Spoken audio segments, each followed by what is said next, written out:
नमस्कार दोस्तों, आइए देखते हैं देश दुनिया की वह बड़ी खबरें जो राजनीति, समाज और लोकतंत्र से जुड़ी है। लेकिन वीडियो देखने से पहले आप लोगों से एक छोटी सी रिक्वेस्ट है। अगर आप सच्चे पत्रकार को सपोर्ट करते हैं तो वीडियो को लाइक करें और कमेंट में बताएं कि आप हमें कहां से देख रहे हैं। तो चलिए शुरू करते हैं।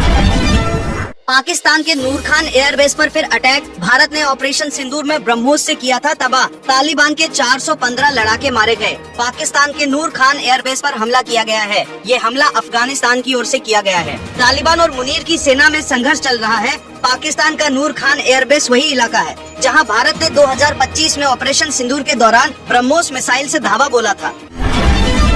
खामेनेई की मौत पर बिजनौर में मातम रैली निकालते हुए फहराए काले झंडे। अमेरिका और इजराइल के हमले के बाद ईरान के supreme leader Ayatollah Ali Khamenei की मौत के बाद से दुनिया के कई हिस्सों में शिया समुदाय के लोगों ने अपना विरोध दर्ज किया है। इसी कड़ी में उत्तर प्रदेश के बिजनौर में भी ऐसा ही कुछ देखने को मिला। यहाँ जनपद के शेरकोट कस्बे में शिया समुदाय के लोगों में गहरा शोक और आक्रोश देखा गया। इस घटना को लेकर समुदाय के लोगों ने शेरकोट में शांतिपूर्ण रैली निकालते हुए काले झंडे फहराए।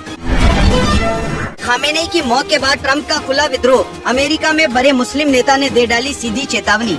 ईरानी सुप्रीम लीडर अली खामेनेई की मौत के बाद अमेरिका में ही राष्ट्रपति डोनाल्ड ट्रंप खिलाफ आवाजें उठने लगी है। न्यूयॉर्क शहर के मुस्लिम मेयर जोहरान ममदानी ने ट्रंप के खिलाफ खुला विद्रोह कर दिया है। उन्होंने शनिवार को ईरान पर अमेरिकी इजरायली हमलों की कड़ी निंदा की। इसे गैर कानूनी हमला बताया। साथ ही उन्होंने इससे आम लोगों की बढ़ती मौतों की चेतावनी भी दी।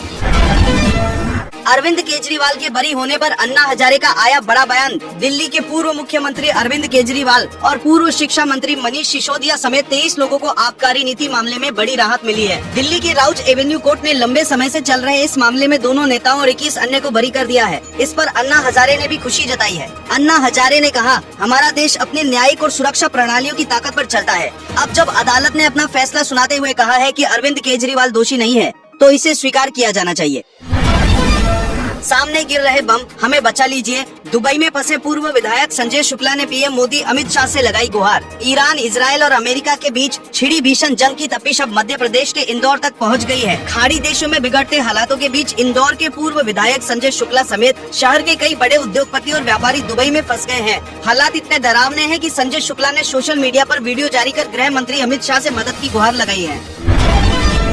रिंकू सिंह टीम इंडिया से जुड़ने से पहले हुए भावुक रिश्तेदारों से कहा, मां का ख्याल रखना। टीम इंडिया के खिलाड़ी रिंकू सिंह को T20 वर्ल्ड कप 2026 के बीच में पिता का देहांत होने के चलते अचानक घर वापस लौटना पड़ा था, जिसके बाद अब वो अंतिम संस्कार होने के बाद वेस्टइंडीज के खिलाफ अहम मुकाबले से पहले फिर टीम इंडिया से जुड़ने के लिए कोलकाता रवाना हो गए हैं। उन्होंने जाते वक्त अपने करीबी रिश्तेदारों से मां का ख्याल रखना को कहा।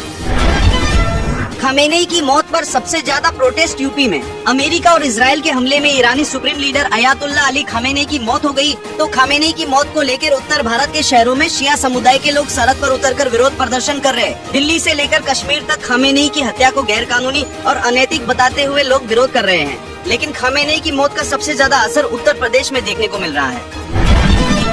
ईरान इजराइल जंग का सीधा असर $80 के पार पहुंचा कच्चा तेल। अमेरिका और इजराइल द्वारा ईरान पर किए गए हमलों ने मध्य पूर्व में एक नए संकट को जन्म दे दिया है, जिसके बाद वैश्विक तेल कीमतों में भारी उछाल देखने को मिला है। ब्रेंट क्रूड अब 12% उछलकर $80 प्रति बैरल के पार पहुंच गया।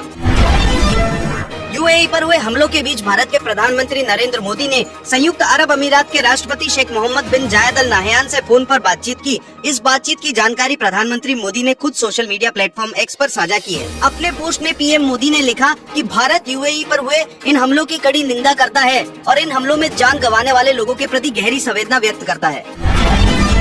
पाकिस्तानी खिलाड़ियों पर 50-50 लाख का जुर्माना। T20 वर्ल्ड कप से बाहर होने पर पीसीबी का बड़ा फैसला। पाकिस्तान क्रिकेट बोर्ड ने T20 वर्ल्ड कप से बाहर होने पर हर खिलाड़ी पर 50 लाख रुपए का जुर्माना लगाया है। अधिकारियों ने साफ कर दिया कि अगर खिलाड़ियों को अच्छे परफॉर्मेंस के लिए इनाम मिलता है तो उन्हें खराब परफॉर्मेंस के लिए पेनल्टी भी देनी होगी।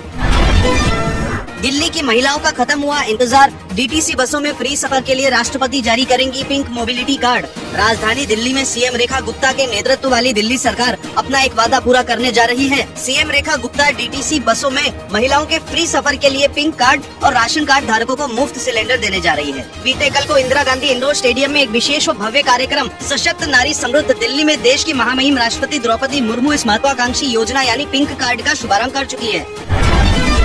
सीएम योगी के आदेश के बाद भी सरकारी कर्मचारियों को अब तक नहीं मिला वेतन, व्यवस्था पर उठाए सवाल। मुख्यमंत्री योगी आदित्यनाथ के होली त्योहार को देखते हुए फरवरी माह का वेतन फरवरी में ही जारी करने के स्पष्ट आदेश के बावजूद प्रदेश के कर्मचारियों को वेतन व पेंशन खातों में नहीं पहुंच सकी है। अब 2 से 4 मार्च तक सार्वजनिक अवकाश है। वेतन न मिलने पर विभिन्न कर्मचारी व शिक्षक संगठनों ने नाराजगी जताई है। दिल्ली एयरपोर्ट पर 4 करोड़ 35 लाख का सोना जब्त, महिला समेत 3 विदेशी नागरिक गिरफ्तार। दिल्ली के इंदिरा गांधी इंटरनेशनल एयरपोर्ट पर कस्टम विभाग ने 2 अलग-अलग मामलों में 3 किलो से ज्यादा सोना जब्त किया है। 4 करोड़ 35 लाख रुपए के इस सोने के साथ चाड़ की एक महिला समेत 3 विदेशी नागरिकों को गिरफ्तार किया गया है। अधिकारियों के मुताबिक अलग अलग तारीखों पर हुई इन कार्रवाइयों में सोना बेहद चालाकी से छिपा कर लाया जा रहा था। जम्मू कश्मीर पाकिस्तानी ड्रोन नियंत्रण रेखा पार करके भारतीय सीमा में घुसा, सेना ने की गोलीबारी। जम्मू कश्मीर के पुंछ में पाकिस्तान ने एक बार फिर अपनी नापाक हरकत को अंजाम दिया है। पाकिस्तानी ड्रोन पुंछ में नियंत्रण रेखा पार करते हुए भारतीय सीमा में घुस गया। इसके बाद भारतीय सेना ने उस पर गोलीबारी की है। होली से पहले योगी सरकार उत्तर प्रदेश की 86 करोड़ महिलाओं को एक बड़ा तोहफा देने जा रही है, जिसके तहत 1500 करोड़ रुपए जारी किए जाएंगे। उज्ज्वला योजना की महिला लाभार्थियों को मुफ्त LPG गैस सिलेंडर मिलेंगे। हरियाणा राज्यसभा चुनाव क्रॉस वोटिंग के 2 किस्से, कांग्रेस में भीतरघात की होगी हैट्रिक। हरियाणा राज्यसभा चुनाव की सियासी बिसात बीत चुकी है। विधायकों की संख्या के आधार पर एक राज्यसभा सीट बीजेपी तो एक राज्यसभा सीट कांग्रेस आसानी से जीत सकती है, लेकिन बीजेपी दोनों ही सीटों पर चुनाव लड़ने की प्लानिंग कर रही है। बीजेपी की रणनीति है कि राज्यसभा चुनाव में किसी ऐसे उम्मीदवार को उतारा जाए जिसके जरिए सियासी खेला किया जा सके।